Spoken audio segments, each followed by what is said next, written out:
Prince Louis is only 7 years old, yet he has found himself carrying the heavy, silent burden of a year that nearly brought the House of Windsor to its knees. For a long time, the palace maintained its stoic tradition of silence, pretending that life behind the high walls of the royal estate was operating as usual. However, that facade has finally shattered. This is not a story of formal medical diagnosis or a sterile press release statement filled with cold, clinical jargon.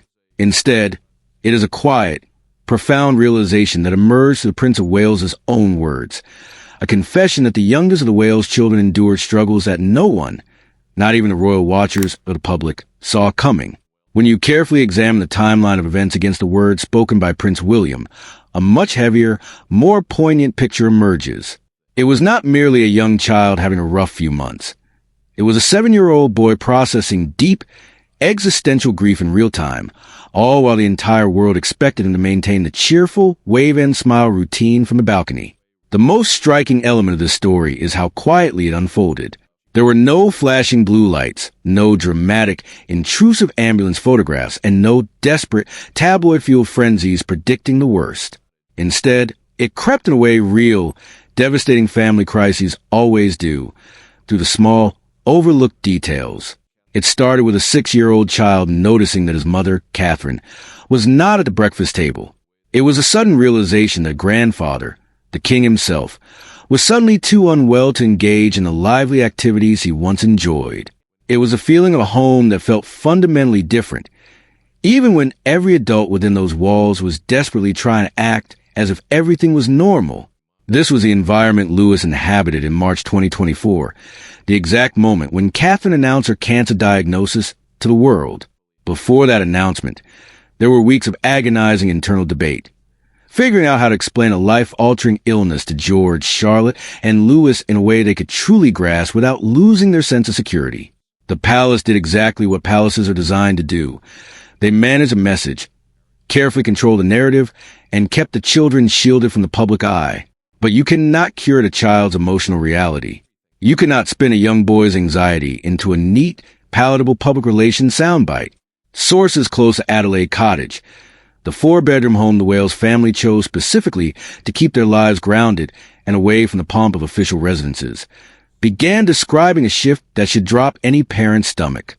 Louis, the boy who became a global icon for his unfiltered expressions, his playful antics, his habit of covering his ears during flypasts, and his utter lack of inhibition on the world stage, suddenly went quiet. The boy who expressed everything openly, who never had to learn how to mask his feelings because he had never needed to, suddenly found himself with emotions far too massive for his small body to contain. And, heartbreakingly, he did not yet have the words to articulate them. Imagine being 6 years old when your mother tells you she has cancer. Try, if you can, the impossible task of explaining chemotherapy to a child that age.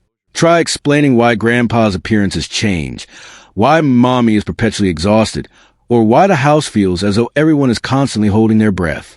Catherine and William did their best, and by all accounts, they approached it with immense thoughtfulness, care, and love. But intention does not erase impact. The impact was real, it was heavy, and it landed with the most force on the youngest member of the family. The timeline is particularly jarring. King Charles revealed his own cancer diagnosis just weeks before Catherine chose to go public with hers. Within the span of a single month, Louis realized that two of the most pivotal, immovable pillars of his entire world, his mother and his grandfather, were both facing life-threatening illnesses. This was not a normal childhood stressor. It was existential fear delivered in kid-sized doses. He began asking questions that had no clear, reassuring answers.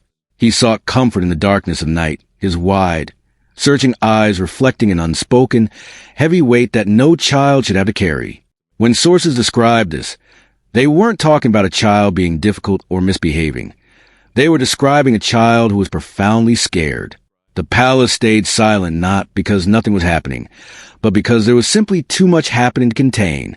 Prince William later described 2024 as the hardest year of his life. That is not a throwaway line from a man who is trained to perform composure for a living. That is a future king admitting he was, quite frankly, drowning. And the moment he allowed that crack in the armor to show, the entire world shifted its perspective on what it means to be a royal parent in the modern age. Inside Adelaide Cottage, the silence was not an empty space. It was a pressure cooker. It was a kind of tension that builds when everyone knows something is deeply wrong, but everyone is instructed to keep the peace by not saying it out loud. Staff members were given strict instructions to maintain absolute discretion. The children's school was provided only with the minimum information necessary to ensure their safety and privacy. Friends of the family describe a household operating on two distinct tracks. The public track, where everything appeared meticulously managed and controlled, and the private track, where a young boy was waking up at 2 a.m., whispering questions about whether his mother was going to die. You cannot schedule that, and you certainly cannot put that into a formal government briefing document. You deal with it in the dark, in the quiet, with a child who does not understand why the world suddenly feels as though it's fracturing under his feet. William spoke later about the immense difficulty of those early months, not in graphic detail, but with enough vulnerability to convey the sheer, bone-deep exhaustion he felt.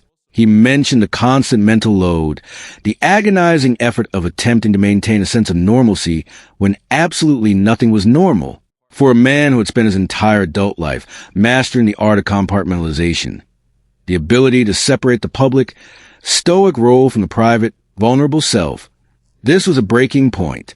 This was his wife, his children, his father, all struggling at the same time. The walls of his carefully constructed compartments simply did not hold. They could not, because when your young child looks at you with terror in his eyes and asks a question you do not know how to answer, there is no royal protocol. There is no manual. There is only you, your child, and the heavy, ringing silence that follows. This was the quiet battle of Prince Louis, a boy who unknowingly became the symbol of family, trying to find his way through a labyrinth of illness, duty, and human fragility. While the public saw a young prince on a balcony, the reality was a boy learning that even the strongest people in his life could be hurt, could be sick, and could disappear behind hospital doors.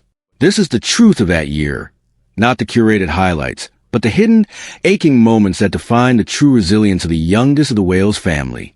As the months of 2024 ground on, the pressure within Adelaide Cottage reached a point that no public statement could ever truly capture. While the world continued to scrutinize every blurry paparazzi photo for clues, the real story was unfolding in the quiet corners of the family home. It is often said that children are the barometers of a family's emotional health. If that is true, then Louis was experiencing the full, unfiltered impact of a storm he didn't create. However, he was not weathering the storm alone. Enter Princess Charlotte, who was 9 years old at the time and had already built a reputation as a family's steadfast peacekeeper, the one who instinctively knew how to smooth over rough edges before conflicts could escalate. During those darkest, most uncertain months, Charlotte pivoted all of that protective steadiness toward Louis. She checked on him, sat with him during his restless afternoons, and inserted herself into his fractured routines in a way that only an older sibling truly can. She brought a sense of normalcy that no amount of adult care, however loving, could ever entirely replicate. It is a beautiful thing to witness, but it is also profoundly heartbreaking because Charlotte was simultaneously carrying her own confusion and grief. She was trying to shield her little brother from the same frightening reality that she herself was struggling to process. That is a massive weight for a 10-year-old to shoulder, yet she did it without hesitation. There's a specific, intimate detail that emerged from sources close to the family that continues to resonate. Charlotte reportedly started leaving small, handwritten notes under Louis's pillow. There were nothing profound, nothing formal, just simple, childlike drawings and hastily scribbled messages like, "See you at breakfast," or "You are my favorite brother." She never mentioned these acts to anyone. It was not performative, nor was it done for any adult's praise. It was a purely instinctive reaction. When she noticed her brother struggling to fall asleep, or when she saw his mood dipping, she knew that a note was the safest way to remind him that he wasn't alone. That kind of quiet, instinctive care does more for a child's psyche than any formal counseling session ever could. It communicated to Louis, in the simple, unbreakable language of childhood, that he was still part of a unit.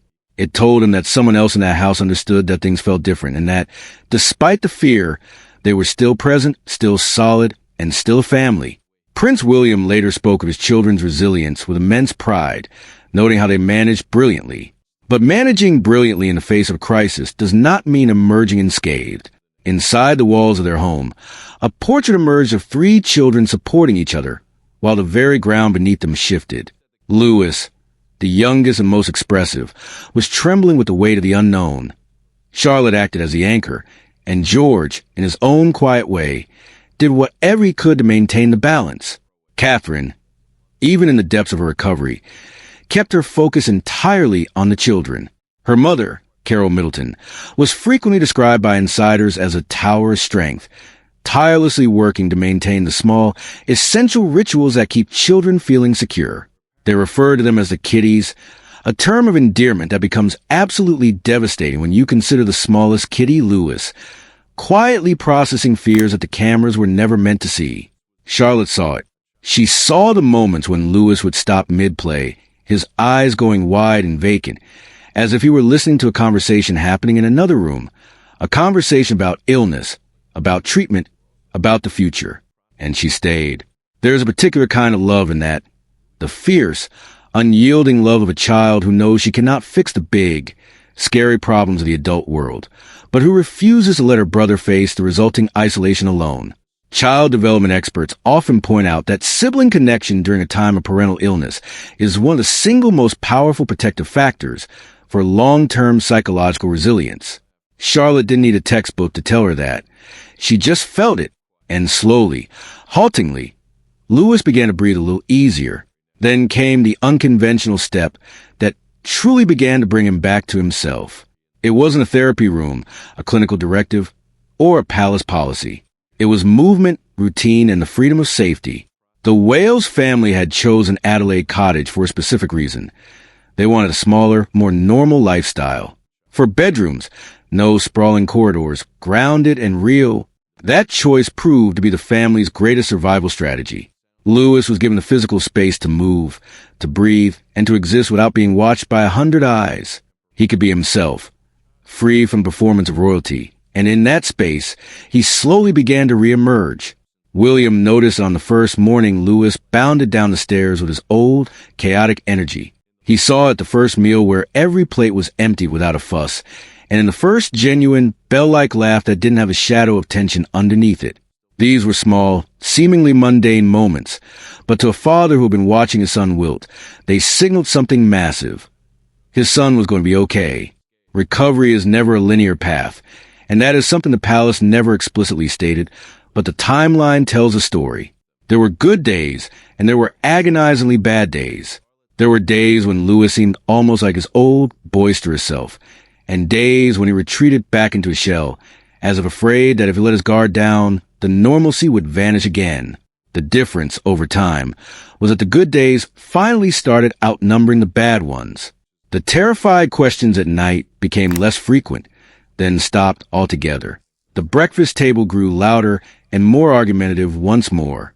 The lights could be turned off at bedtime without protest.